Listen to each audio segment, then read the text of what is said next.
Hello viewers, welcome to our channel. నేను మీ చరణ్ పరిమి. దేశంలో క్రికెట్ని నిషేధించాలి అని చెప్పేసి స్టేట్మెంట్ ఇస్తున్న ఒక భారీ నాయకుడు, ఒక పెద్ద నాయకుడు దేశంలో క్రికెట్నే నిషేధించాలి అని చెప్పేసి స్టేట్మెంట్ ఇస్తున్నాడు. క్రికెట్ వల్ల ఆ దేశంలో మహిళలు, అదేవిధంగా దేశంలో సంస్కృతి కావచ్చు, పిల్లల సంస్కృతి కావచ్చు, ఇదంతా పాడైపోతుంది, కాబట్టి క్రికెట్ని నిషేధించాల్సిందే అని చెప్పేసి ధ్వజమెత్తుతున్నారు కొంతమంది. అయితే ఇది దాదాపు అమల్లోకి వచ్చేలాగే ఉంది. అయితే ఎందుకు ఈ విధంగా జరుగుతుంది అనేది గమనించి చూడాలి. చూస్తే క్రికెట్ అనేది మన దేశానికి ఎంత ఇష్టమైన ఆటో అందరికీ తెలిసిందే. భారతదేశపు ఒక జాతీయ క్రీడ కన్నా క్రికెట్ని ఎక్కువ ప్రేమిస్తూ వస్తారు మన వాళ్ళు. అంతటి గొప్ప ఆటని మన వాళ్ళు బాగా ఆస్వాదిస్తారు. ముఖ్యంగా చెప్పాలంటే మొన్న 2024 టీ20 ప్రపంచ కప్ని భారతదేశం గెలుచుకోవడం అనేది ఒక పెద్ద పండగలాగా జరుపుకున్నాం. ముంబైలో కావచ్చు, హైదరాబాద్లో కావచ్చు, పెద్ద ర్యాలీలు నిర్వహించేసి అద్భుతంగా పండగ చేసుకున్నారు. ఇందులో ప్రపంచంలోని చాలా దేశాలు పోటీ పడ్డాయి. ముఖ్యంగా కొత్త దేశాలు కూడా పోటీ పడ్డాయి. అమెరికా, అలాగే పపువా న్యూగినియా, అలాగే కెనడా, ఇటువంటి అనేక కొత్త దేశాలు కూడా అక్కడ పోటీపడి కొద్దో గొప్ప కొన్ని దేశాలకి ఝలక్ అయితే ఇచ్చాయి. అమెరికా అయితే పాకిస్తాన్ను ఓడించింది. ఇట్లా కొన్ని దేశాలు ఝలక్ ఇచ్చాయి. అలాగే ఆఫ్ఘనిస్తాన్ అయితే ఆస్ట్రేలియాను ఓడించింది. వాళ్ళకు ఒక స్వీట్ రివెంజ్ తీర్చుకున్నారు ఆఫ్ఘనిస్తాన్. సో ఇంత గొప్పగా అక్కడ మంచి పర్ఫార్మెన్స్ కూడా ఇచ్చి మొత్తానికి భారతదేశం అయితే కప్పు గెలుచుకోవడం జరిగింది. ఇదంతా అయిన తర్వాత సడన్గా ఇప్పుడు ఈ నిషేధం ఏంటి, అసలు దేనికి ఈ విధంగా జరుగుతుంది, ఎవరు దీన్ని నినదించారు అని చెప్పి చూస్తే ఆఫ్ఘనిస్తాన్కి సంబంధించి ఆ దేశంలో ఈ క్రికెట్ అనేది నిషేధించాలి అని చెప్పేసి ఒక పెద్ద నాయకుడు అంటున్నాడు. ప్రస్తుతానికి ఆఫ్ఘనిస్తాన్ పరిస్థితి ఎలా ఉందో మనకు తెలిసిందే. ఆఫ్ఘనిస్తాన్లో తాలిబాన్ ప్రభుత్వం నడుస్తుంది. వీళ్ళకి క్రికెట్ అంటే పడట్లేదు. నిజానికి ఆఫ్ఘనిస్తాన్ ఎవరైతే క్రికెటర్స్ ఉన్నారో వీళ్ళందరూ ఎప్పుడైతే తాలిబాన్ ప్రభుత్వం వచ్చిందో అప్పటి నుంచి కూడా మన దేశంలోనే నివాసం ఉంటున్నారు, మన దేశంలోనే క్రికెట్ ఆడుతున్నారు. వాళ్ళ హోమ్ గ్రౌండ్ లాగా మన భారతదేశాన్ని ట్రీట్ చేస్తూ ఇక్కడే ఇతర దేశాలతో క్రికెట్ ఆడుతూ వస్తున్నారు. అది ఆఫ్ఘనిస్తాన్ క్రికెటర్స్ పరిస్థితి. వీళ్ళకి బీసీసీఐ అన్ని రకాల సౌకర్యాలు సమకూరుస్తూ బీసీసీఐ వీళ్ళ గురించి ప్రత్యేకమైన శ్రద్ధ తీసుకుంటూ వస్తుంది. ఒక రకంగా బ్రదర్ కంట్రీ లాగా ఆఫ్ఘనిస్తాన్ని మన వాళ్ళు ఫీల్ అవుతున్నారు. అలాగే ఆఫ్ఘనిస్తాన్ ప్రజలు కూడా ఇండియాని బ్రదర్ కంట్రీగా ఫీల్ అవుతూ ఉన్నారు. నిజం చెప్పాలంటే చాలా ఏళ్ల క్రితం, ఒక 1000 సంవత్సరాల క్రితం చూసుకుంటే ఆఫ్ఘనిస్తాన్ కూడా భారతీయ సంస్కృతికి సంబంధించిన ఒక భాగమే.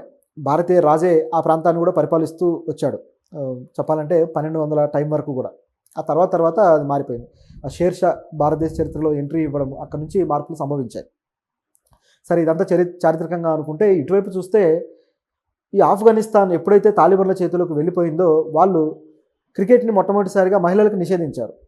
మహిళలు క్రికెట్ ఆడడానికి వీల్లేదు అని. ఎక్కడైతే తీవ్రవాదుల ప్రభుత్వాలు రాజ్యం వెళ్తున్నాయో అక్కడ మహిళల మీద విపరీతమైన దుర్మార్గమైన ఆంక్షలు ఉంటాయి. మహిళలకు స్వేచ్ఛ లేదు, మహిళలు షరియా చట్టాల ప్రకారమే జీవించాలి అని కేవలం వాళ్ళను పిల్లలుగానే యంత్రాలుగా, లేకపోతే వాళ్ళని సెక్స్ డాల్స్గా మాత్రమే చూడడం ఈ తీవ్రవాద సంఘాలకి ఒక అలవాటు. వాళ్ళు నిజానికి వాళ్ళు చదివే సారస్వతాన్ని, వాళ్ళు దేవుడు చెప్పిన సిద్ధాంతాన్ని కూడా సరిగా అర్థం చేసుకోలేకపోవడం వల్లే ఇటువంటిది సంభవిస్తూ వస్తుందనేది మిగతా ఏదైతే శాంతిని కోరుకునే ముస్లిం ప్రపంచం ఉందో వాళ్ళు కోరుకుంటున్నది, వాళ్ళు భావిస్తున్న అంశం అన్నమాట ఇది. అయితే ఇక్కడ చూస్తే ఈ జరుగుతున్న ఏదైతే ఈ దుర్మార్గం ఉందో తాలిబాన్స్ కొద్దిగా ఒక్కొక్క అంశాన్ని బ్యాన్ చేసుకుంటూ వస్తున్నారు. సో ఈ విధంగా బ్యాన్ చేయడం వల్ల ఆ దేశంలో క్రికెట్ ఇక పూర్తిగా అంతరించిపోయే పరిస్థితికి వస్తుంది.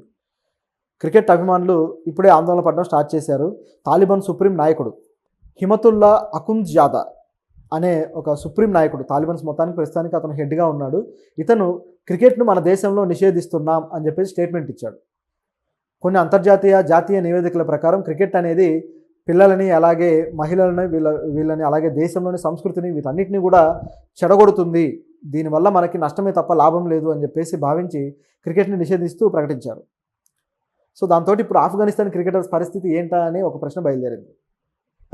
అయితే ఇప్పటికే వాళ్ళు భారతదేశంలో ఒక రకంగా సెటిల్ అయినట్టుగా కనిపిస్తుంది. ఇంకొక సొంత దేశానికి వెళ్ళే పరిస్థితి కూడా లేదు వాళ్ళకి. నిజానికి ఆఫ్ఘనిస్తాన్ను వరల్డ్ కప్లో ఆస్ట్రేలియాను ఓడించినప్పుడు ఆఫ్ఘనిస్తాన్లోని ఆ దేశంలోని యువత కావచ్చు, ఆ దేశంలోని ప్రజలు కావచ్చు, అందరూ రోడ్ల మీదకి వచ్చి పెద్ద పండగ చేసుకున్నారు. ఎందుకంటే గతంలో 2023లో వరల్డ్ కప్ 50-50 వరల్డ్ కప్లో, వన్డే వరల్డ్ కప్లో ఆఫ్ఘనిస్తాన్ ఆస్ట్రేలియా చేతిలో ఓడిపోయింది. అయితే ఆ ఓటమి, ఆఫ్ఘనిస్తాన్ ఆస్ట్రేలియా చేతిలో ఓడిపోవటం మామూలే కదా, దాని పెద్ద ఆశ్చర్యపడాల్సిన పని లేదు. కానీ ఇక్కడ జరిగింది ఏంటంటే దాదాపు ఓటమి అంచుల దాకా వెళ్ళిన ఆస్ట్రేలియా కేవలం మ్యాక్స్వెల్ అనే ఒక వ్యక్తి అడ్డంగా నిలబడి అసలు ఆ మ్యాచ్ మొత్తాన్ని మలుపు తిప్పేసి వీళ్ళకి ఓటమి కలిగించాడనమాట. దాదాపు 200 రన్స్ కొట్టాడు అతను. దాంతో ఒకసారిగా ఆఫ్ఘనిస్తాన్కి పెద్ద అవమానం కలిగినట్టు అయింది. సో ఎలాగైనా సరే తిరిగి ఆ దేశం మీద గెలవాలి అని ఒక పట్టుదల తెచ్చుకొని మొన్న వరల్డ్ కప్ T20 వరల్డ్ కప్లో గెలిచి చూపించారు. చాలా ఉత్కంఠభరితంగా జరుగుతుంది ఆ మ్యాచ్. అసలు మీరు చూసే ఉంటారు చాలామంది. సో ఈ మ్యాచ్లో గెలిచిన తర్వాత బాగా పండగ చేసుకున్నారు. ఇక క్రికెట్ ప్రపంచంలో కొత్త శకం మొదలైంది అని చెప్పేసి క్రికెట్ అభిమానులు కూడా భావించారు. ఇండియన్స్ కూడా సెలబ్రేట్ చేసుకున్నారు ఆ విజయాన్ని. సో కొత్త శకం వచ్చింది అని భావిస్తూ ఇక నెక్స్ట్ ఆఫ్ఘనిస్తాన్ పెద్ద దేశాల లిస్టులోకి చేరినట్టే అనుకున్నారు కూడా. ఇంకా చెప్పాలంటే మొన్న నోయిడాలో న్యూజిలాండ్ ఆఫ్ఘనిస్తాన్ మ్యాచ్ కూడా జరగబోతూ ఉంది. అయితే ఈ మ్యాచ్కి స్టేడియం సరిగా లేదు, స్టేడియం నిర్వహణ బాగా లేదు, అక్కడ ఫుల్గా వాటర్ రావడం, దీని కారణంతో మ్యాచ్ని కూడా రద్దు చేశారు. సో రెండు దేశాలు బాగా అప్సెట్ అయ్యాయి. ఇది ప్రస్తుతానికి ఉన్న పరిస్థితి. సో ఆఫ్ఘనిస్తాన్ కొద్దిగా ఎదుగుతూ ఉంది. మరోవైపు చూస్తే అక్కడ క్రికెట్ ఆ దేశంలో నాశనం చేయడానికి తాలిబాన్ శక్తులు ప్రయత్నిస్తూ ఉన్నాయి. ఇది ఇక్కడ ఉన్న విషయం. సో ఇక ఏం జరుగుతుంది అనేది ఇప్పుడు ఆసక్తికరంగా ఉంది. మొత్తానికి ఆఫ్ఘనిస్తాన్ క్రికెటర్స్ ఆ దేశానికి వెళ్ళకపోయినా సరే, ఇండియాలో ఉండైనా సరే, వాళ్ళ దేశంలో క్రికెట్ని కాపాడుకోవాలి అని మనం కోరుకుందాం. అలాగే BCCI కూడా గ్రౌండ్ లెవెల్లో గతంలో వరల్డ్ కప్లో రూట్ లెవెల్ క్రికెట్కి కొంత డొనేట్ చేస్తూ వచ్చింది. అదేవిధంగా ఆఫ్ఘనిస్తాన్లో రూట్ లెవెల్ క్రికెట్ని కాపాడడానికి ఏదో ఒక చర్యలు తీసుకుంటే బాగుంటుంది. సో మరేం చేస్తుందో చూడాలి. దీన్ని బట్టి చూస్తే ఇక ఆఫ్ఘనిస్తాన్లో తాలిబన్స్ అనేక విషయాల మీద ఇంకా ఆంక్షలు పెంచే అవకాశం కూడా ఉంది. నిజానికి మన దేశం నుంచి వాళ్ళు కొంత సహాయం కూడా అడిగారు, మా దగ్గర ఇన్ఫ్రాస్ట్రక్చర్ని మీరు డెవలప్ చేయండి అని చెప్పి. కానీ భారతదేశం ఎందుకనో కొన్ని విషయాల్లో వెనకడుగు వేసింది. వాళ్ళతో కొన్ని మంతనాలు జరిగాయి, కానీ ఆ దేశంలో ఏ ఇన్ఫ్రాస్ట్రక్చర్ డెవలప్ చేయడానికి మన దేశం మళ్ళీ ముందుకెళ్ళలేదు. మనకు ఆల్రెడీ తెలిసిందే, ఆఫ్ఘనిస్తాన్ పార్లమెంటు కూడా భారతదేశం కట్టించిందే. అలాగే ఆఫ్ఘనిస్తాన్లో ఇంటర్నేషనల్ ఎయిర్పోర్ట్, అదేవిధంగా కొన్ని ప్రాజెక్టులు, ఇప్పుడు ప్రస్తుతానికి మన దేశం అక్కడ ఒక పెద్ద ప్రాజెక్టు కూడా చేపడుతూ మన దేశ నిర్వహణలో నడిపించడానికి ఒక పోర్టు చేపడుతూ కూడా వదిలేసుకుంది.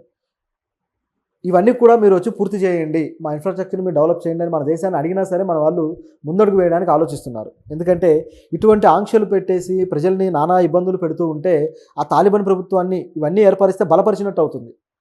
వాళ్ళకి అన్ని విధాల వాణిజ్యపరమైన మిగతా అన్నీ కూడా ఏర్పాటు చేస్తే వాళ్ళు ఇష్టానుసారం పరిపాలించడం మొదలెడతారు. కాబట్టి మన దేశం ఇటువంటి వెనకడుగు వేయడం అనేది చాలా మంచి విషయమే. కాకపోతే అలా వెనకడుగు వేసి ఊరుకోకుండా ఆ దేశంలో ఇంకేదైనా నిర్మాణాత్మకమైన మార్పు కోసం కూడా పనిచేస్తే ఇంకా బాగుంటుంది. నిజానికి తాలిబాన్లు రోజు రోజుకి బలపడుతున్నారు. ఇప్పుడు చూస్తే పాకిస్తాన్లో కూడా ఈ తెహ్రీకి తాలిబాన్స్ వీళ్ళు పాకిస్తాన్లో ఒక ప్రాంతాన్ని ఇక మా గుప్పిట్లోకి తీసుకోవాల్సిందే అని చెప్పేసి వాళ్ళ పోరాటం సాగుతుంది అక్కడ. దీనికి ఈ తాలిబాన్స్ మద్దతు పూర్తిగా ఉంది. ఆఫ్ఘనిస్తాన్ పరిపాలిస్తున్న తాలిబాన్స్ మద్దతు ఒక రకంగా ఇప్పుడు పాకిస్తాన్కి ఆఫ్ఘనిస్తాన్కి చిరకాల వైరం లాంటిది ఒకటి ఏర్పడింది. ఆఫ్ఘనిస్తాన్ తాలిబాన్స్కి, పాకిస్తాన్ గవర్నమెంట్కి. సో మరి ఇప్పుడు ఏం జరుగుతుందనేది చూడాలి. చివరికి ఉగ్రవాద మూకలు అంటే ఒక గ్రూప్ ఇంకో గ్రూప్తో కొట్టుకొని వాళ్ళలో వాళ్ళు చంపుకునే పరిస్థితి వస్తుందేమో చూడాలి. ఇలా వస్తే మాత్రం ఇంట్రెస్టింగ్గానే ఉంటుంది. ఎందుకంటే వచ్చి సైన్యం మీదనో లేకపోతే సామాన్య ప్రజల మీదనో పడకుండా వాళ్ళలో వాళ్ళు కొట్టుకొని వాళ్ళు ఎక్కడ తప్పు చేశారో రియలైజ్ అయ్యి మారితే బాగుంటుంది. లేదంటే వాళ్ళు పూర్తిగా అంతమైనా బాగుంటుంది. సో ఇది ఇక్కడ ఉన్న పరిస్థితి. మొత్తానికి ఆఫ్ఘనిస్తాన్ అయితే దీని నుంచి బయటపడాలి, ఏదో విధంగా అక్కడ క్రికెట్ని అలాగే అక్కడ మహిళల హక్కులని కూడా కాపాడుకోవాలి.